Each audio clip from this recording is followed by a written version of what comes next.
Hi, good morning or good afternoon, everyone. Depends on where you are. It's great to have you here on today's webinar.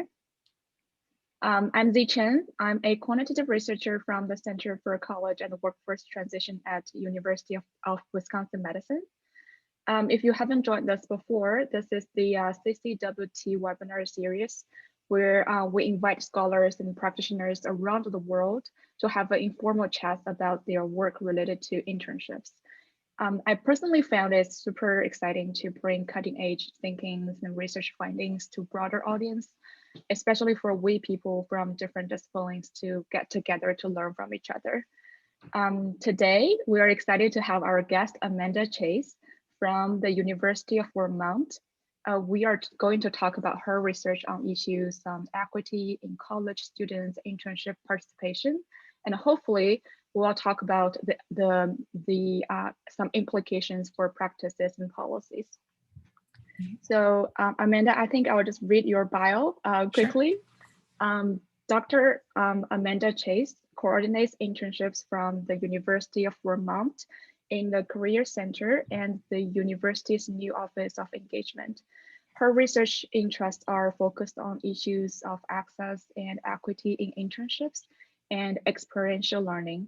She wrote a quantitative doctoral dissertation on this topic and earned her doctoral degree in in education leadership and policy studies in May 2020. So several notes before we get started. Before we start, I just want to say that we are recording this webinar, which will be posted on our website in a few days from now. Also, you will find our past webinars and the future scheduled webinars. So if you're interested, feel free to go there to explore. And as we're chatting, if you have any questions or comments, feel free to use the chat box to post your comments and questions. I will take a look while we're talking and try to follow along and post those questions to Amanda. Sounds good. So without further ado, welcome to join us today, Amanda. Great, thank you so much for having me. It's a pleasure to be here. Sure. Would you like to introduce yourself more? Maybe you'll do a better job than me. I think you did a lovely job. Thank you. Sure. I am Amanda Chase. I work at the University of Vermont. I've been here a little over 7 years now working on internships. It's been my area of focus in my professional work. And then I decided to dive further into that for my doctoral research. So it's been all internships all the time has been my focus. And just in my experience, definitely issues of equity and access came up quite a bit, which is, and I think we're going to talk a little bit about that in a minute, but really spurred me to do more research and look into this further. Sure, awesome. So let's talk about your research. So you explored college students' internship access in relation to their identities in various aspects, right? So why did you do the study and how did you get interest into this field and topic? Yeah, so in my dissertation, I started out with kind of an example that I think paints a picture of what got me interested in this topic. And I essentially used these amalgamations of different student experiences.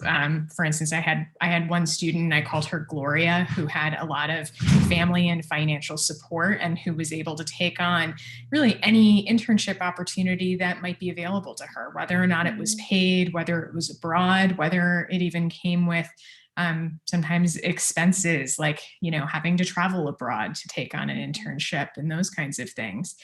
And in contrast, I had another kind of amalgamation, this student who I called Marcus, who had grown up and, spent a lot of time working in part-time jobs to support his college education.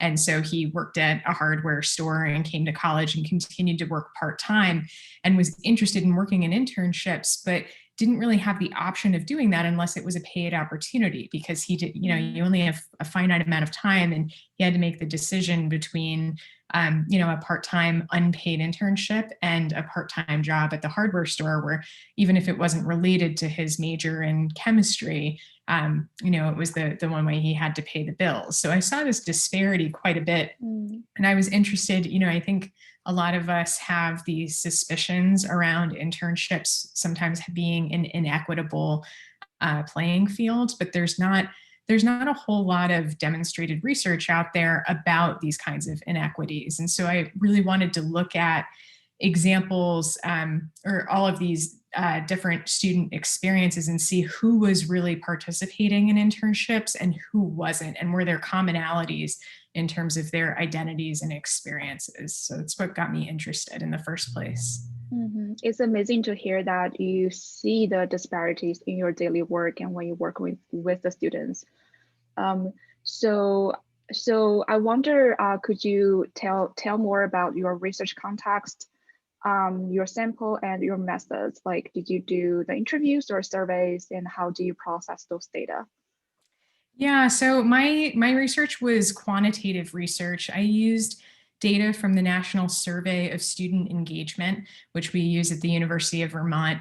You might also hear me call the university UVM. That's our shorthand for the name of the university. And so I had NSE data, that's National Survey of Student Engagement data, from 350 students who were UVM seniors.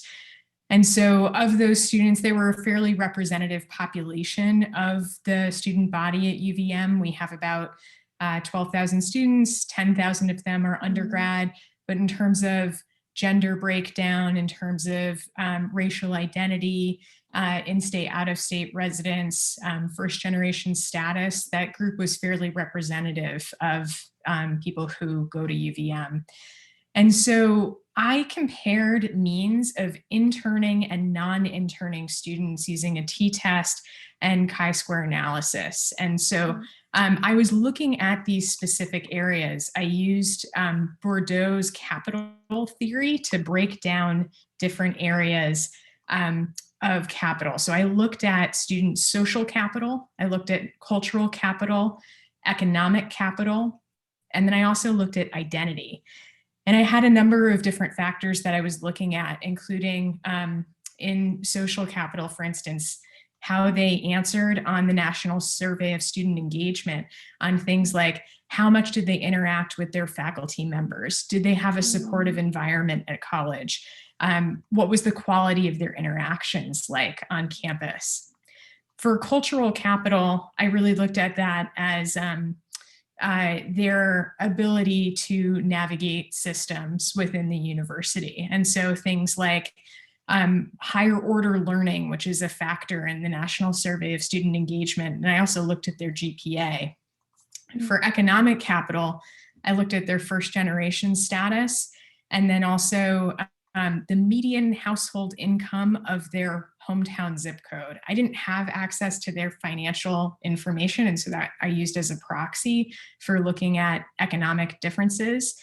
And then for identity, I looked at whether they identified as having a disability. I looked at their answers to a question on sexual orientation, sex, in-state or out-of-state residence, and also racial identity. So I looked at all of these different factors and compared them using that t-test and chi-square analysis. That's awesome. And I just want to follow up with a question. So you mentioned the gender and race distribution of your sample is pretty representative of the UVM. Would you talk more about like how much students are in different races and genders groups?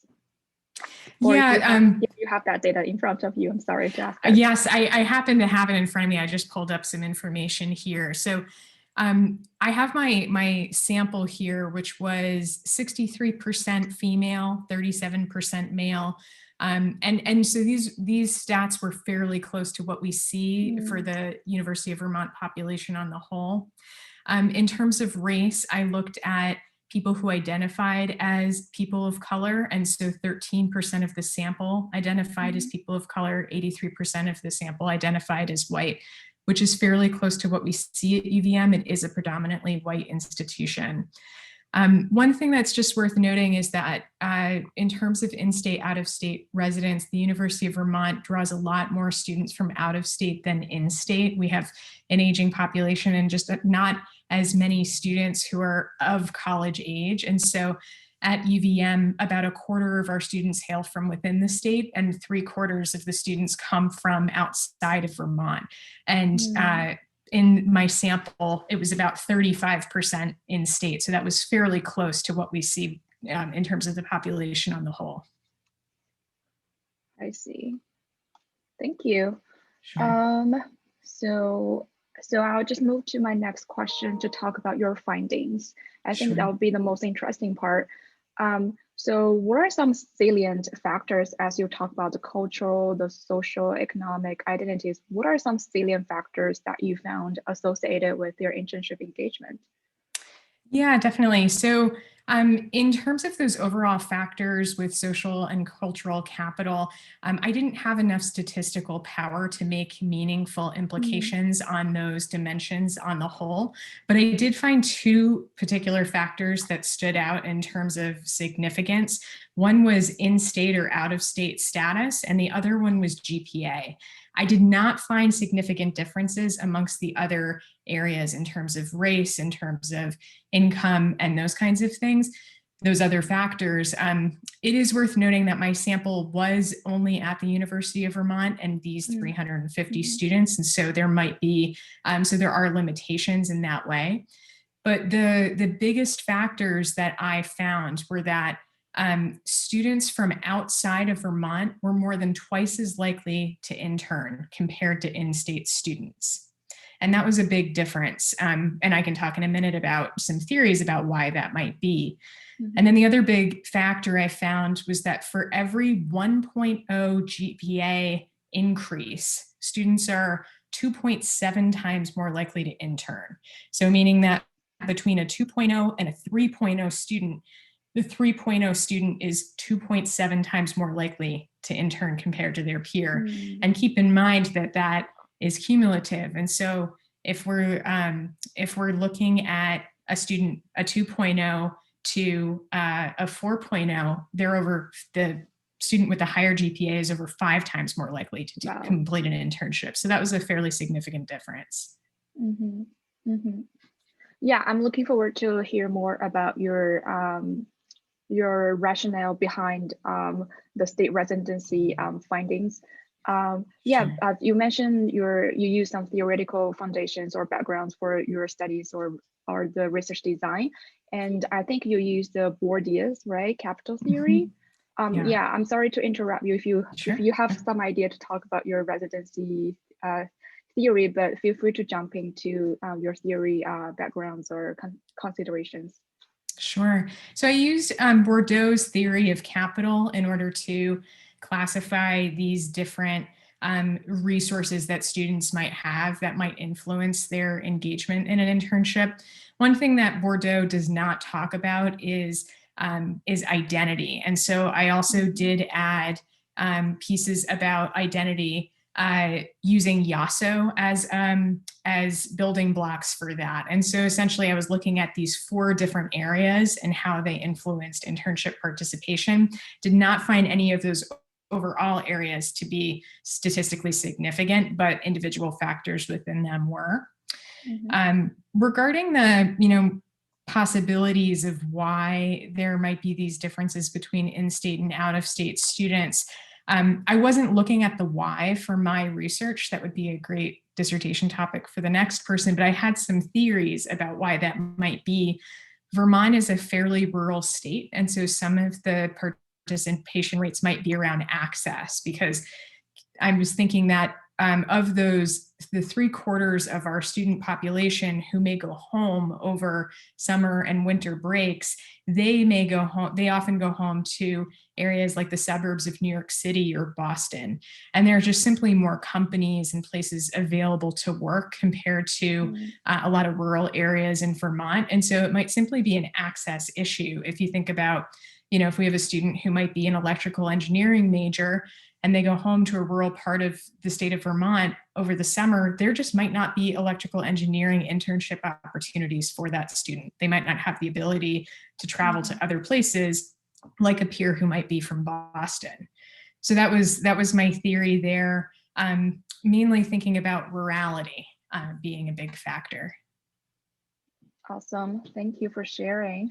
Sure. So I just want to go back to the very basic question. So I wonder the internship participation rate in your sample, like how many percent students Yeah, participated it was in about internship? 2/3. Sorry. Okay. Yeah, about That's 2/3 pretty... of students reported participating. And what we were looking at was their answer in the National Survey of Student Engagement by their senior year. Did they report having participated in an internship at some point during their undergraduate career? I should also note that I took out I think it was 3 different majors at the University of Vermont that require internship participation, because I was looking at whether students had the ability and could electively enroll in an internship, and it doesn't help my study if they're mandated to participate in that. So I took those students out of the sample and only looked at students who had internships as an elective option. I see. Okay. So I think that number is pretty high. I just wonder what grade level they are. Did you include all from freshman to senior, or you only look at senior students? For this particular survey, I only looked at senior students who took the I National Survey of Student Engagement, just thinking about looking at this as a retrospective of participation at any time during undergrad. Yep, sounds good. And also, you mentioned the academic program or majors, right?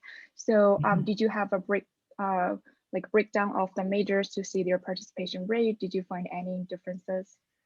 That's a good question. I did look at it. I didn't report it just simply like in as an individual breakdown in my dissertation, just because of the sheer number of majors across UVM that were represented, but it was fairly representative of our population on the whole. We have 7 colleges and then over 100 majors across all of them. And so it was fairly representative with the participation rates that we see in those different majors. Yeah, I just want to share in our research, we also looked at the obstacles from students to take an internship, and we compared STEM major students, non-STEM, and business major students. So those 3 big groups, and we found that STEM students they had the access to more opportunities when they talk about their obstacles. Compared with other major groups, they reported some obstacles of like lack of opportunities in their field to seek for an internship. Yeah, I just want to share and yeah, to see if you have any feedback on that in your campus. I think that's really interesting. I don't have information on engagement rates by individual major or school in that way. But I think an interesting question or a follow-up on that kind of study is also about how frequently those types of internships are paid versus unpaid internships, just because students in STEM fields and business fields, those are the ones that are most likely to pay a wage. And so, thinking back to access issues, it may be that there are many opportunities available to them and also many opportunities that they have the ability to take. And so I tend to think, just anecdotally speaking, at the University of Vermont, we have statistically, we have more internships available than we do have students seeking internships. But the internships that are not taken are usually those that are unpaid opportunities, and those tend to be with nonprofit organizations. And my understanding with that is a lot of the time students don't have the ability to make that choice because they have to work. They have to be earning money. They can't set aside 10 or 20 hours a week to do an unpaid internship. So I think that the data that you all found is really interesting and connects well with that too. Sure. That's awesome. And also, I think we touched a lot on students who had internship, right? And we also just talk about some students without internships, but they are interested. due to a variety of reasons, like you mentioned the payment, and also you mentioned the challenge to balance their work and course and potentially an internship. Are there any other factors or any other factors you identified as some obstacles for your students to participate in an internship? Yeah, it's a good question. I didn't look at that specifically for my research, but I think it's a really good, it would be a great thing to dive into more deeply because, you know, I also have wonderings about whether students know how to engage in internships. I think internship is a hot topic, and students kind of have this understanding that they should be navigating the system to find one. But we have students on our campus who don't know that we have an internship coordinator, who's me, whose job it is to help them find these opportunities. I've met with students who have come in their junior or senior year and said, I didn't know that the Career Center existed. And, you know, that's again, some of these family expectations and that cultural capital, I think, about families who know from the get-go. They might say, a parent might say, Z, you should be participating in an internship, and your freshman year, make sure that you talk to your faculty, or you visit the Career Center, or you know, build these opportunities for yourself to make sure that you have 2 or 3 internships by the time you graduate. And then you have parents, you have families who have not gone to college themselves and don't know about navigating those systems, or don't have the tools to offer or help support their students as they navigate those systems. So I think that those can be big barriers too. I should note that in my study, I didn't ask students about their expectations or hopes in terms of their internship engagement. I just looked at whether or not they participated. And so another interesting thing to look at might be looking at those students who wanted to get internships but couldn't get them versus the students who never sought them out at all. I see. So it's about the awareness and like how much resources or advice they can access to in the very beginning when they step into the campus, right? I think that can be a huge factor. Yeah. So yeah, and I think you have been this internship world for many years, and you have talked to thousands of students so far. So what are some implications or recommendations that do you have for like career counselors or educators? And we'll talk about policy, I think, after. Sure. Yeah, it's a good question. I think one of the things I think a lot about is, or when I talk to other people, sometimes the reaction is that we should make internships a requirement and then everyone will participate. But I think we also need to be cautious about that being our takeaway, because even if we make internships a requirement, there's still an issue of access and how students actually land in those internships and who can actually engage in them. So I think that's something to be cautious about. I think we really need to focus on providing high quality supported opportunities where students have that kind of mentorship and can learn how to navigate different systems.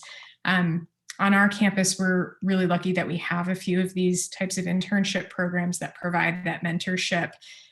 We also have internship scholarships at the University of Vermont, and I think that is a really helpful practice and something I would recommend where possible. We have funding through a variety of different grants and donors to be able to provide scholarships for students over the summer to cover costs of food and housing and transportation while they do an unpaid internship, which is still an issue about you know, they're not earning money for that experience, but at least it allows them to break even. But thinking like, if there's some way to take away the financial pressure on students, might they be more likely to engage in these experiences that we know are really important and helpful? I think also for us personally, again, I mentioned that Vermont is a rural state, and our own in-state students are participating at lower levels. And so for me, I'm thinking a lot about how can we establish more internship opportunities within the state so that students have the chance to participate in these at the same levels of their peers from out of state? I think it's a really interesting question, and I'd be curious if any of our the folks here who are viewing the webinar have any thoughts about the differences between GPA and participation. I think some people might view that as an issue, and some people might view that disparity as just something that is a natural result of this process. Like, understandably, internship employers are probably more likely to hire students with higher GPAs. So is it a bad thing if our students with lower GPAs are less likely to have these experiences? I think arguments can be made both ways, but one thing that, you know, universities might consider is some sort of on-campus internship program that might be a stepping stone for an internship later on. There's also this interesting connection that George Koo has made about high impact practices and GPA. Internships are a type of high impact practice. And so there's kind of this circle that we might find in that students might have lower GPAs, but if they engage in an internship, might that help boost their GPA, which could help them get future internships. So I think that's another interesting factor that might be worth considering, like how can we get students these types of hands-on experiences, even if they don't have the same GPA as their higher achieving peers. So kind of a laundry list of possibilities there. Right. So actually in our research, we found the same conclusion about GPA. So students with higher GPA, they're more likely to attend to internships. So that's aligned with your findings. And our interpretation for that is those students, they need more support and resources in terms of seeking for internships and the awareness of doing internships, or like the faculty or educators could pay more attention to those students to find or help them to overcome the challenges through the process. So that's our interpretation. Yeah, hopefully that makes sense. Just definitely. We're aligned. Yeah. Great to hear that you're finding similar things in your research as well. Yeah. And also, I just want to follow up 2 points that you just mentioned. Let me look at my notes. Yeah, so one is the internship scholarship that you mentioned, which is super interesting. I just wonder what are some interesting things or the students' experiences you have found during seeing so many applicants, right? Who are looking for funding for their internships. Yeah, we're lucky to be able at University of Vermont to fund about 50 students per year, which, you know, is amazing that those students can go and do these kinds of internships that they might not have otherwise been able to engage in or to afford. That being said, we still typically have another 50 to 70 students who request funds, and we don't have enough money to fund everyone. And so, you know, it is something that we're always looking at. How can we have enough funding to support the need that's out there for our students? But we have a few different funds, one that focuses on policy. We have one that focuses on internships that are for the common good, like mission-driven organizations. We have one fund for students specifically interning within the state of Vermont that comes from the Vermont Department of Labor. So we have a few different pools of funding, but students have gone on to do really amazing things. Like last summer, we still had students doing really adapted internships in the age of COVID. And I had a student who was essentially working with businesses to figure out ways to help them adapt during the pandemic. So he was going to businesses and helping them get permits for outside seating and kind of closing off some of our streets downtown to allow for patio dining so that they could still function even if they, even if they were restaurants and serving food. We've had students who have done incredible research on the environment. We've had students who have gone to work with nonprofits all around the world. So it's really amazing what they can do when they don't have these kinds of financial restrictions holding them back. Yeah. I think that's super critical, and I appreciate so much you're doing this effort to help so many students. It's amazing to hear. Thanks. And also, I just want to follow up. You mentioned high quality internship. I think that's that topic has been talking about throughout literature, throughout the practices. And what are some features that you think a high quality internship program should have? Yeah, it's a good question. And I'd be curious to ask this question to you as well. So I work with students directly on internships, but also with employers who are creating internship programs. And I think one of the biggest things is having clear expectations between the student and the employer about what the internship will look like. And so that's everything from number of hours per week to where might you work, like physically, having the right equipment to do your work, and then also the tasks. And so making sure that the student knows this is what is expected, week by week, or this is the final product I want you to have. This is how our organization runs, and the cultural expectations within the organization. I think a lot of the time when issues come up in internships, it's because there was a misunderstanding somewhere between what was expected and what's happening. And so, a student might show up not dressed according to the dress code, but it might be because they were never told that there was a dress code at the organization. Or if an issue comes up and they have had these conversations about expectations, it's a great learning opportunity to go back to the beginning and say, student, do you remember we had this conversation in our first week about this is what we expected and we're not really seeing that play out. What can we do to make this better? So I think being very clear about that and having continuous checkpoints and supervision throughout the internship is really important, and having someone the student can regularly check in with to ask questions and to make sure that not that they're staying on track necessarily, like they don't always need that very close supervision, but someone available, because the very nature of internships is that they're learning. Like, this is supposed to be a learning opportunity, and the students won't know everything. So to have someone there who can answer those questions and also give feedback to say, this is, you're doing great in ABC areas, these ones we need to have you improve on, and here's how you can improve and what you can learn in the process. So I think those things, the supervision and the clear expectations, are some of the biggest things I see. But how about you all in your research? What did you find? So our findings are pretty much like yours cover a lot of our findings. But there's one additional thing, that is the link between their academic learning and their internship design.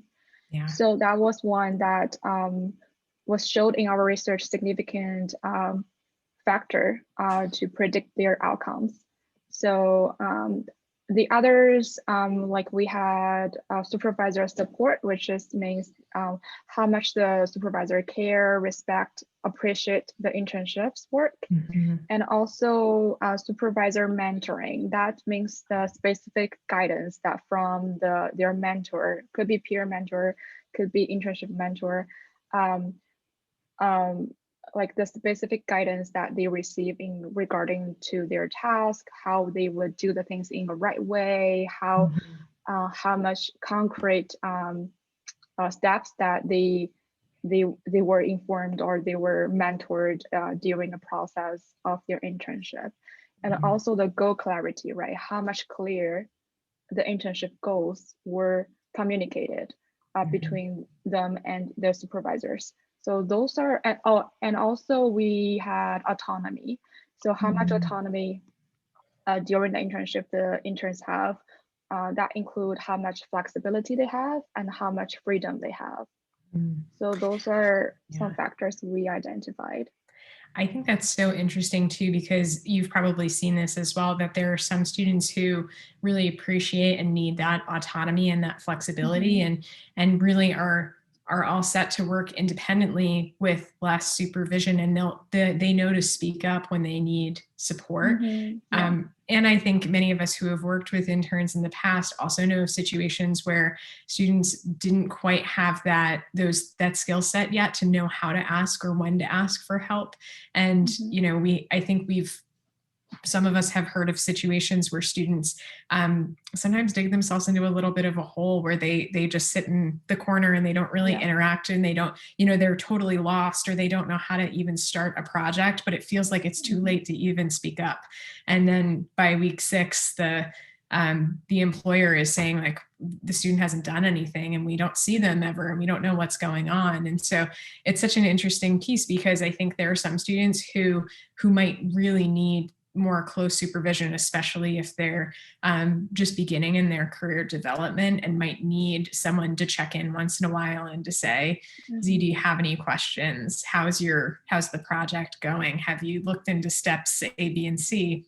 And there are some students who just are going to fly by themselves and they're going to be great and they'll speak up when they need help. So it seems like it might depend a little bit too on each student's their growth stage and what their personal needs are. Sure, yeah.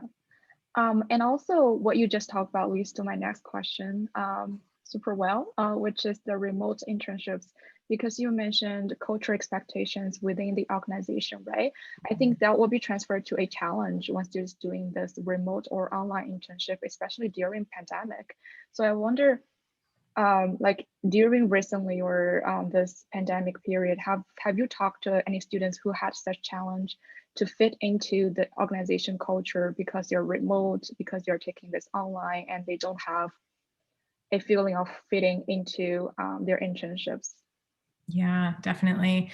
And I will say that my research was all conducted before COVID, but just in terms of my day-to-day work, I've talked to a lot of people in those situations, and many of them students who are in internships, but also people who are in their full-time professional jobs as well. I think a lot of us, I've been in the same office for 7 years now and have close relationships with my colleagues, but I feel isolated at times and not always like I know what's happening or what's going on. And I think that's just the very nature of remote work that we're all having to adapt to. But for students, especially many of whom haven't experienced the professional workplace before, I do really feel for them, because I think that's such a big part of an internship, is learning the professional culture and what it's like to be in a workplace. And it's a very different environment for them right now. But I think all the more reason to talk even more with their supervisors and have that clear communication route with them, and to lay out those expectations about what does the office look like now that now that we're in this new COVID world. Like questions about, how do we get in touch with someone with a casual question? Like, is there, and every office is different. My office uses Microsoft Teams to chat people. Some people text each other, some go by email. And, are you expected to be on those platforms all the time or during certain hours? And I think it's also really important to have some sort of way to connect somewhat casually at times too. Like, is there ever a lunch hour once a week where people get together and just share about what they're working on? Because I think many of us are in almost like a parallel play world where we don't I have colleagues right now who I don't always work with one-on-one, and I'm not always aware of what they're working on, or how we might be able to collaborate just because we're not talking as much. I don't see them in the hallway in the same way. But I'd be really curious to hear your perspectives on that too, or anybody who's attending the webinar, if you have other thoughts on that. Yeah, feel free to post your comments or questions here. We're going to have, I think, 15 minutes for everyone to ask questions, and then I will just answer your questions for any comments you have. So we are doing a national survey on internships around the country, so which will include both in-person internships and online internships. So we're collecting the data right now, and in the face of analyzing some of the data for some institutions right now. So we would love to share the findings that we may have in terms of the online internships. But we are also interested to learn how the students feel about the pandemic and the civic events that are happening in the country, and how that influenced their internship, not only their internship experiences, but also their internship process, right? From seeking for internships and do the internships, and after they're doing the internships, how they will transfer their internship experiences into a postgraduate job. So yeah, we're collecting data, and hopefully I can share soon. Yeah. I'm really interested to see what you learn in that process. I think gosh, for internships and then also for all of our professional work, I think that will have a lot of implications for how we work. Yeah, sure. And also I have a questions about your working with employers, right? Because we as researcher, we don't have that much opportunity to work with employer, like yeah, to work with employer. So in your experience working with employers and talking about those internships, what you have witnessed of their expectations and how you help your student to meet their requirements, I would say to increase their opportunity to get access to internship. Yeah, it's a good question. I think sometimes in my role, I think of myself as almost a consultant, as someone who taught, I'm not telling the employer how to run their internship program, but more advising them on what we found to be successful in the past. And so, for instance, I talked with someone a few weeks ago who was planning to hire a student and then had the student had to drop out of the internship opportunity at the last minute before starting. And understandably, the employer was pretty unhappy about that. And when we talked, it seemed like one of the challenges was that the student wasn't, they had never really talked through how many hours per week was going to be the expectation for working at the internship. And it ended up being a fairly high number of hours that the employer wanted the student to work. And it wasn't something that would work with an average full-time student schedule. And so, but it led to a really great conversation where the employer, initially, of course, was disappointed. And we were able to say, well, this might be too many hours for one student to take on, but perhaps next time I can help you post 2 internship opportunities. We can break the number of hours between 2 students, and then they'll have a little, they'll have a buddy to work with as well and they can help support each other. And then you'll probably have a wider pool of students who are able to work that number of hours, since it's not nearly as high as your original expectation. And so some of my conversations are about that, and some are helping people navigate Department of Labor regulations around payment for interns, or our university policies around academic credit. So a lot of my work in that is helping to provide tools and examples of when internships have worked really well. And I would say it's the same on the flip side for students, really helping them understand like how other students have found success and what can make them successful in this internship, and building relationships with their employer, and accomplishing the goals that they set out to achieve in the internship. That's awesome. And I think we haven't talked about the policy implications. Yeah. As you degree in educational policy, I bet your findings will draw some implications to some policy makers and policy making decisions. Would you talk some more about that? Sure. So, and I will say that my policy implications were a little bit more focused on the state of Vermont, and so some of this may or may not be generalizable for other places.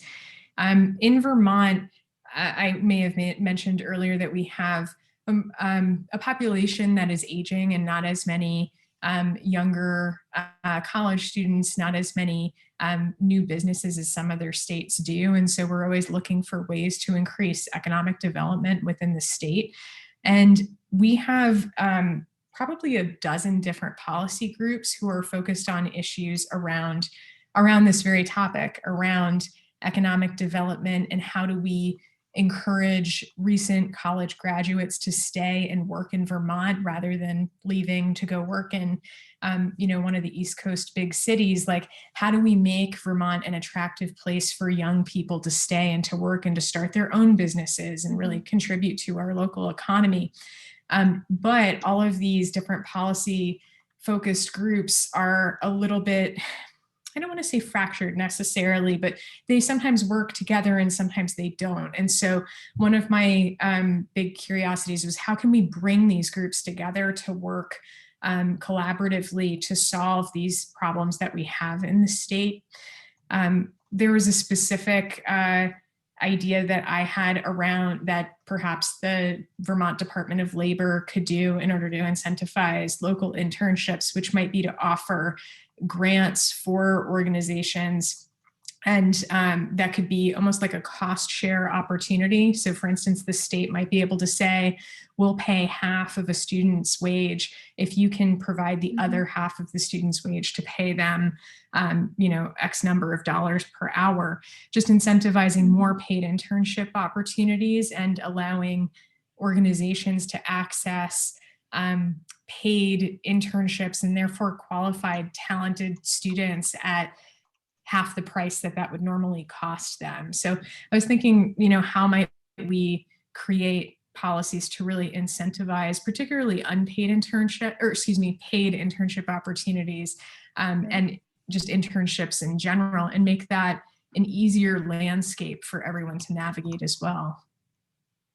That's awesome. It's always great to hear that some research findings and studies are on ground and were communicated to different people, right? Yeah. Instead of just it in the paper. Yeah.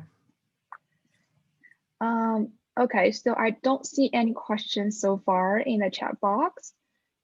I think we'll just continue talk. Oh, here it is.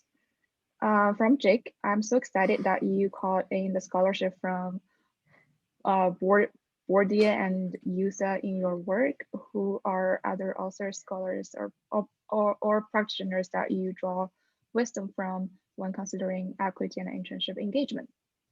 Great question. Thank you, Jake.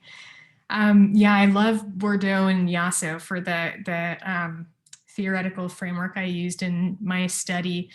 Some of the other big ones that came up in my research were definitely George Koo and his work on high impact practices. I also really enjoyed, I had read this book, Unequal Childhoods, in the past, which was an ethnography of about a dozen students, if I remember correctly, and followed these students over the course of 10 or 15 years and looked at students who, these are K-12 students who, some of them had very high economic and financial support, and some of them had a real lack of financial resources, and just tracked, what happened to those students and where did they go. And I thought it was so interesting. I'm going to have to pull up the name of the author because I just had a moment and blanked. But she has this idea of what's called concerted cultivation, and how a lot of parents intentionally cultivate their students' activities. We think about the parents who have their kids engage in piano lessons and soccer. Thank you. Claire just wrote in the chat, Annette Leroux. Thank you. I was having a moment there. Thank you. Yeah, so Leroux writes about just the way that some students really are kind of coached in terms of how to engage. And I think that idea really translates to higher education as well, particularly in internships. This was something I was mentioning before about how there are some parents who might say, you should go seek out the Career Center, you should get involved in an internship or a club leadership position, or you should do research or study abroad or service learning. And they know that these opportunities are valuable, not just for their personal development, but that they'll probably help them fill out a resume and get a job later on too. But not everybody has the ability to engage in all of those activities, and not everybody knows it's kind of like that secret information of how to navigate the educational landscape that some students have access to and some don't. And so that's definitely been a big influence on how I think about student engagement and access issues within higher ed. Thank you, Jake. And Claire. Yeah, here's another question. Do you prioritize any characteristics in awarding your internship scholarship? For example, first internship or financial need? Good question. We have a committee that uses a rubric to evaluate our internship scholarship applications on 6 different domains. And I'm going to drop the link to our website just in case anybody wanted to look at it. But financial need is one of the areas that we look at.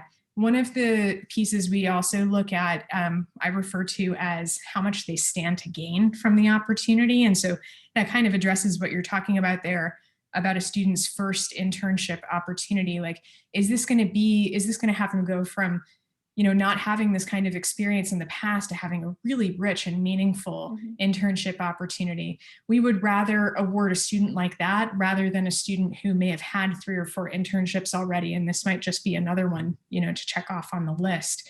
But we also look for things like the quality of the internship opportunity. We also look for a diverse array of student identities and experiences that's representative of our population on campus. And so that's everything from major and class year and race and gender.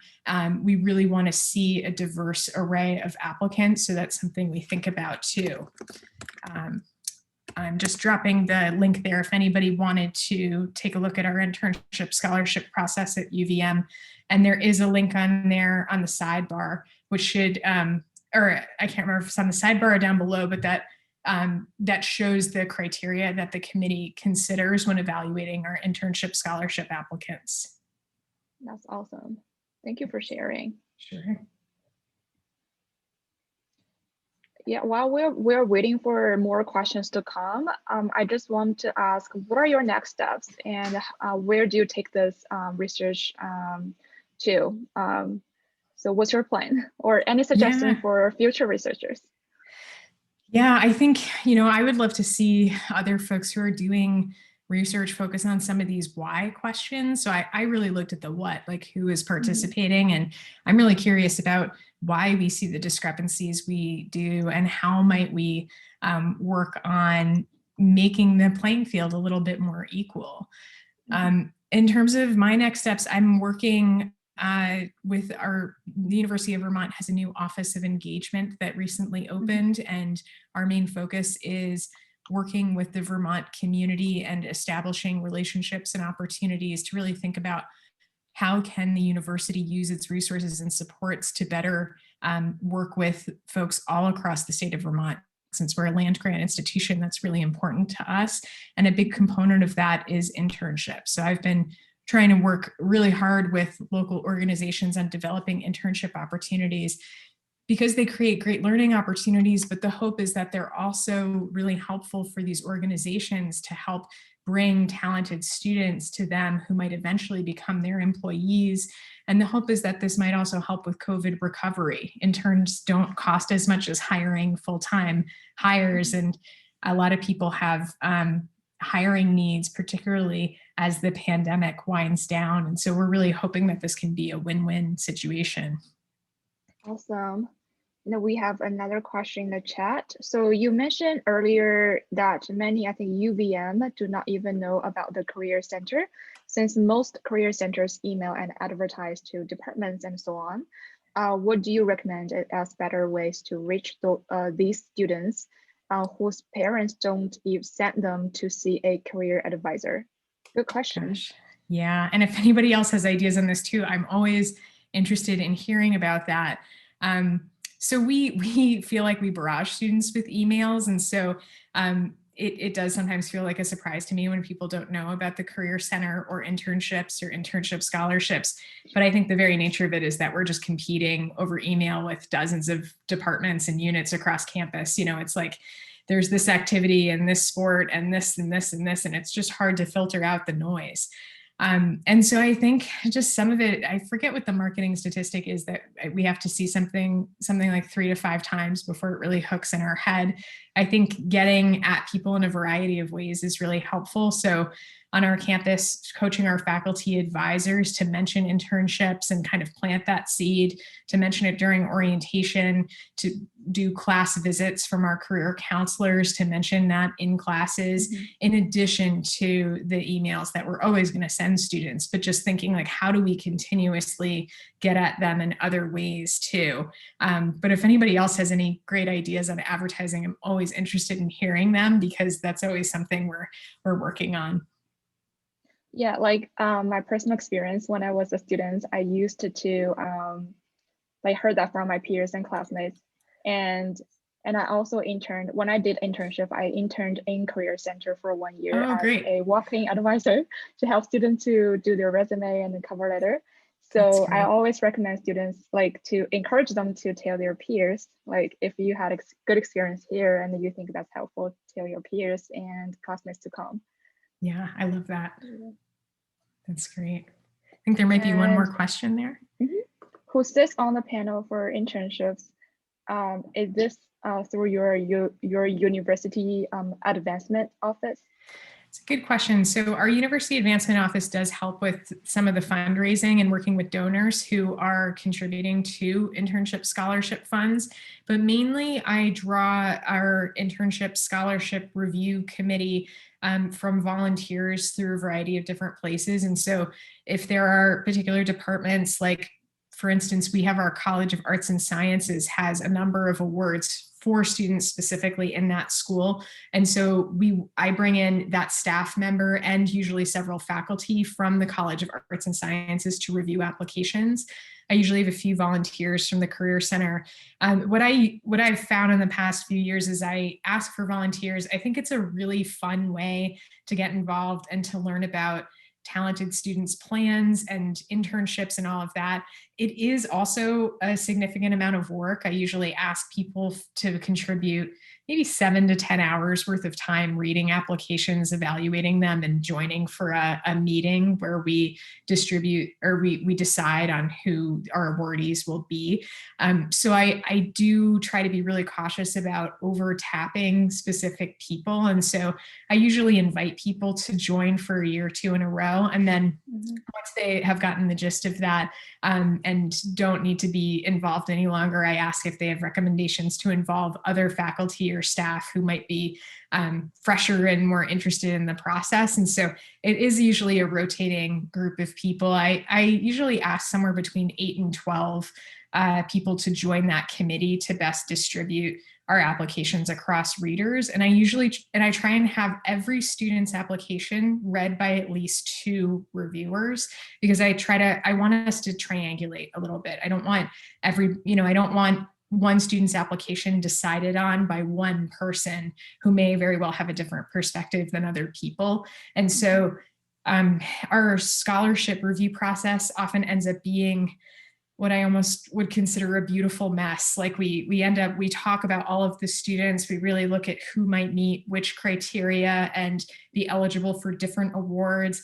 And there's not necessarily a step-by-step process, but we always end up figuring it out every year and distributing. We try to distribute this money to as many students as possible.